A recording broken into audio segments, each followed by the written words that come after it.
आज जे आपले केंद्रीय शिक्षण मंत्री आहे यांचा राजीनामा सुद्धा झाला आहे आणि जे अभिजित दिपके आणि कॉक्रोच जनता पार्टी आणि जे देशभरातील सर्व युवक होते त्यांच्या ज्या मागण्या होत्या त्या सुद्धा पूर्ण झाल्या आहेत। त्यांच्यासाठी सर्वांचे अभिनंदन आणि संभाजी ब्रिगेड धामणगाव रेल्वेतर्फे सर्वांचे मनपूर्वक आभार। आणि भारतीय संविधानाचा विजय असो, विजय असो, विजय असो। आज अभिजित दिपके आणि त्यांच्या संपूर्ण टीमने गेल्या महिनाभरापासून जे काही विद्यार्थ्यांच्यावर झालेला अन्याय आहे आणि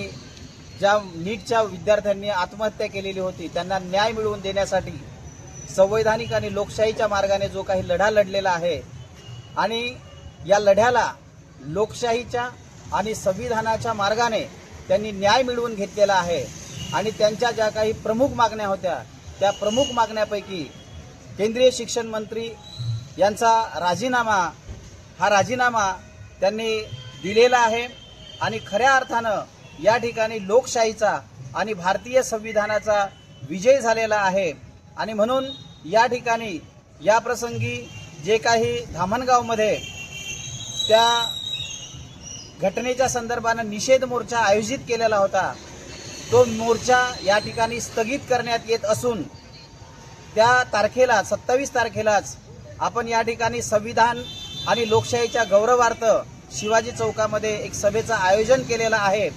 आणि आज आपण या ठिकाणी संविधानाच्या आणि लोकशाहीच्या सन्मानार्थ या ठिकाणी एकत्रित आलेलो आहोत। या ठिकाणी डॉक्टर बाबासाहेब आंबेडकर यांच्या पूर्णाकृती पुतळ्याला आपलं जे काही आपण संघर्ष समिती या ठिकाणी निर्माण केली होती त्यांच्या वतीनं आपण बाबासाहेब आंबेडकरांना माल्यार्पण करणार आहोत। लोकशाही आणि संविधानाचा जल्लोष या ठिकाणी करणार आहोत आणि यानंतर आपण या ठिकाणी थांबणार आहोत।